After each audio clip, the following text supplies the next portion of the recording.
Cela fait 6 mois déjà, 6 mois que je suis passé de l'iPhone 15 Pro Max à l'iPhone 16 Pro Max. Je suis donc en mesure de vous décrire ce que l'iPhone 16 Pro Max m'apporte aujourd'hui dans ma vie numérique, mais surtout ce qu'il a de plus, de meilleur. Et pourtant, ce n'est pas forcément le meilleur. Paradoxal, hein?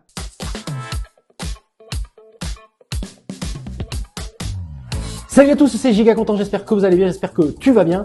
Si tu es nouveau sur ma chaîne, sois le bienvenu. Voici mon iPhone 16 Pro Max que j'utilise depuis environ 6 mois. Dans cette vidéo, je ne vais pas te faire un nouveau test complet en te décrivant toutes les nouveautés. Je l'ai déjà fait sur la chaîne, les autres créateurs l'ont aussi fait. Bref, ça va te gaver et ça va me gaver. Je pourrais te parler aussi du fait que je loue mon iPhone chez Nextmobile depuis septembre 2024 et que tu peux profiter de mon code promo dans la description. Mais ça aussi, tu le sais déjà. Alors Giga, tu vas nous parler de quoi, hein? Je sais pas. Enfin oui, je sais, hein. Dans cette vidéo, je vais essayer de te parler de l'iPhone 16 Pro Max sans trop t'en parler en fait, hein, sans forcément te lister des specs, des nouveautés, des fonctionnalités, mais plutôt aborder le plus premium du moment par le petit bout de la lorgnette, parce qu'il sait faire, parce qu'il apporte dans mon quotidien, parce qu'il a de meilleurs en fait, et pas parce qu'il est le meilleur. Ça, en fait, on s'en fout. Ce qui compte, c'est ce qu'il peut t'apporter, en fait. Et peut-être qu'à toi, justement, il ne sera pas si utile que ça. C'est bien d'acheter un iPhone Pro Max, mais il faut, selon moi, savoir pourquoi. Alors, si toi bien installé, bien concentré, on va y aller. On commence à se débarrasser de la comparaison iPhone 15 Pro Max ou iPhone 16 Pro Max. Je te le dis dans tes tours, c'est comme tu veux. Pour moi, comme j'ai utilisé les deux, il n'y a aucune différence d'expérience. Je dis bien d'expérience, hein, d'utilisation au quotidien pour ma part. Y a-t-il des différences entre les deux joujoux? Allez, oui, l'iPhone 16 a le fameux nouveau bouton de commande photo. Je l'ai désactivé, il ne me sert à rien pour l'instant, hein.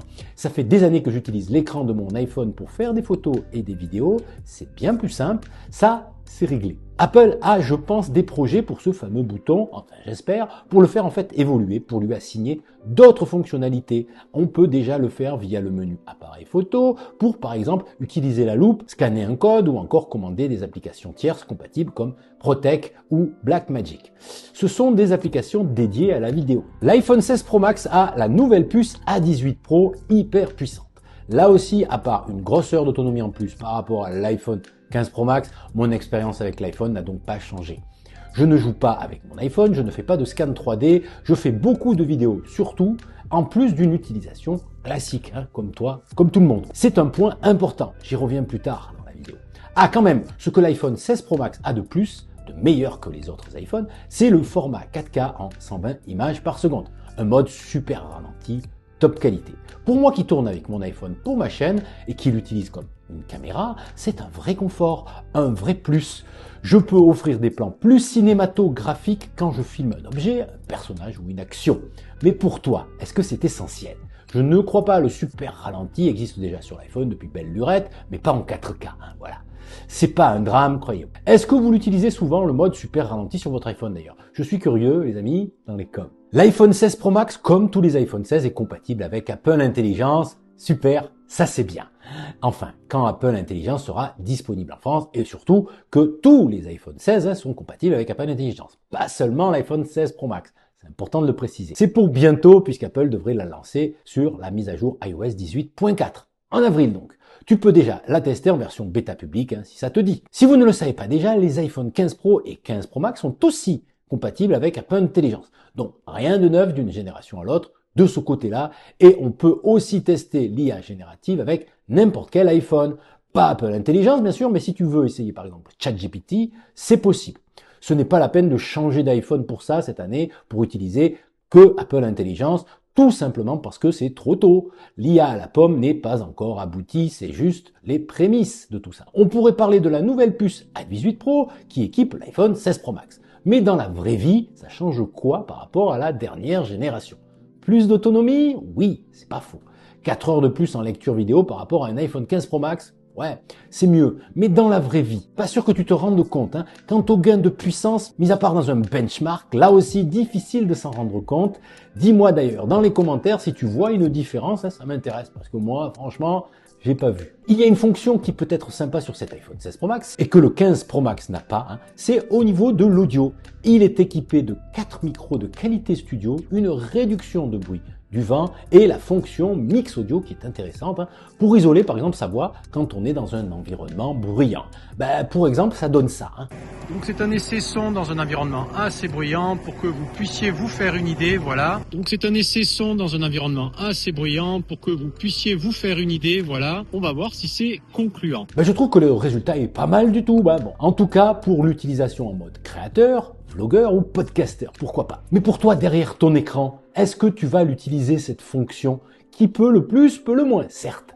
Mais ce n'est pas selon moi une raison pour changer d'iPhone. Mon iPhone 16 Pro Max est aussi compatible avec le Wi-Fi 7, la dernière génération qui propose une meilleure connexion Internet, plus stable, avec une meilleure portée. Alors c'est bien pour l'avenir, car la plupart des box ne sont pas compatibles aujourd'hui, en tout cas au moment où je fais cette vidéo. Vous l'avez compris, c'est bien, mais bon, ça presse pas. Je reviens donc à mon point de départ. Oui, l'iPhone 16 Pro Max m'apporte beaucoup dans mon quotidien tout court, mais aussi pour ma vie professionnelle.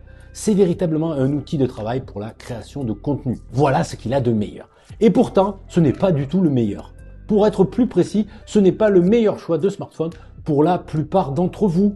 Et j'en suis sûr de ça. Oui, bien sûr, on veut tous le meilleur joujou possible, encore faut-il en avoir besoin, c'est important. On y revient les amis, vous connaissez la devise de la chaîne. Si raison tu garderas, alors bien acheter tes joujoux tech, tu pourras en mode Yoda. Mais c'est essentiel de se poser cette question.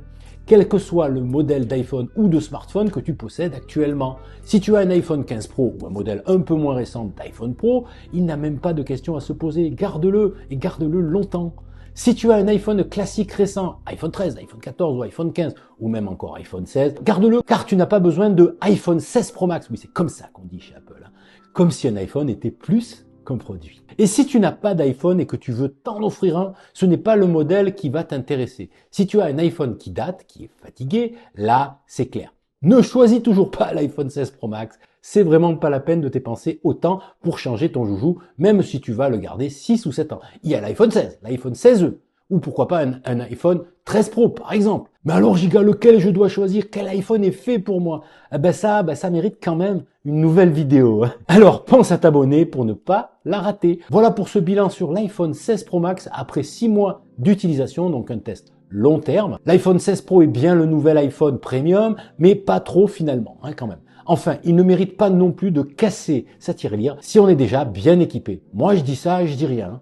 Après, libre à toi de te faire plaisir. Bien évidemment qu'il sera meilleur qu'un iPhone 16 classique. Il aura plus de fonctionnalités, il t'offrira plus de choses. Mais est-ce que ces fonctionnalités-là, précisément, vont t'intéresser, vont être utiles? Est-ce que tu vas vraiment les utiliser une fois ou deux? Est-ce que ça vaut le coup? Bref, en attendant, vous retrouvez plein d'autres infos dans mes précédentes vidéos. La playlist apparaît juste ici. Prenez soin de vous, résistez à la nouveauté. À demain ou à plus tard. Salut!